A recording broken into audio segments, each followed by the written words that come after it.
ഒരു നിമിഷത്തെ വാശിക്ക് വേണ്ടി ഒരായുസ് കൊണ്ട് നേടിയ പലതിനെയും വലിച്ചെറിയുന്നവരാണ് മനുഷ്യരിൽ പലരും. വാശി നല്ലതാണ്, വാശിയില്ലാത്തവന് വിജയങ്ങൾ ഉണ്ടാവില്ല. പക്ഷേ പിടിവാശികൾ പരിധി കടന്നാൽ അത് അപകടമാണ്.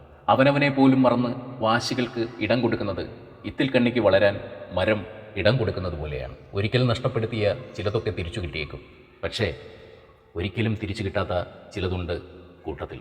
ചില മനുഷ്യരോടുള്ള ബന്ധങ്ങൾ ഒരു വാശിയുടെ പുറത്ത് വലിയ വലിയ പിണക്കങ്ങളായി മാറും.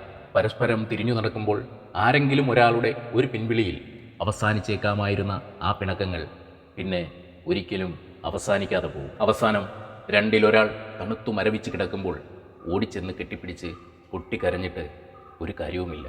ഈ തിരക്കു പിടിച്ച ലോകത്ത് പരസ്പരം ഒന്ന് പുഞ്ചിരിക്കാൻ പോലും മനുഷ്യർക്കൊന്നും സമയമില്ലാത്ത ഈ കാലത്ത് ആ തിരക്കിനിടയിൽ ഇത്തിരി നേരമെങ്കിലും തിരക്കി വരുന്ന ഒരു മനുഷ്യനെ കിട്ടാൻ ഒരുപാട് പ്രയാസമാണ്. ചെറിയ ചെറിയ വാശികളുടെ പേരിലാണ് അത്തരം മനുഷ്യരോട് നമ്മൾ പിണങ്ങി മാറുന്നത്. മനുഷ്യരാണ്, മനസ്സ് പലവിധമാണ്, പിണക്കങ്ങളുണ്ടാവും.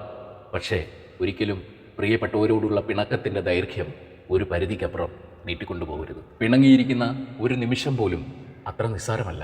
ശ്വാസം നിലച്ചു പോകുവാൻ ഒരു നിമിഷത്തിൻ്റെ പകുതി പോലും ആവശ്യമില്ലെന്നോർക്കണം. എത്ര പിണങ്ങിയാലും നാളെ ഒന്നിക്കുമെന്ന വല്ലാത്ത ധൈര്യത്തിലാണ് പലരും പിണക്കങ്ങളുടെ ദൂരം വലിച്ചു നീട്ടി കൊണ്ടുപോകുന്നത്.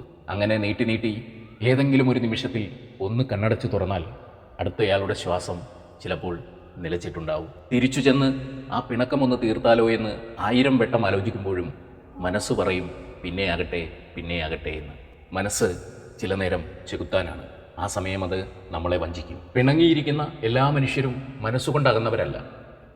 ആദ്യം മിണ്ടുന്നത് താനായാൽ അത് മോശമല്ലേ, ആദ്യം അവരാകട്ടെ എന്ന വാശിയുടെ മേലങ്കിയാണ് പലതും. അങ്ങനെ നീട്ടി നീട്ടി ഒരിക്കലും തീർക്കാനാവാതെ പോയ ഒരുപാട് പിണക്കങ്ങൾ ഇവിടെ അവശേഷിക്കുന്നുണ്ട്. അതിൽ പലതും വെറും ഒരു പുഞ്ചിരിയിൽ അവസാനിപ്പിക്കാവുന്നത് മാത്രമായിരുന്നു. അതോർത്ത് കണ്ണീർ വാർക്കുന്നുണ്ട് ഇന്ന് പലരും. നാളെ ഒരു കാലം ആ പലരിൽ ഒരാളായി നമ്മളെങ്കിലും ഉണ്ടാകാതിരിക്കട്ടെ.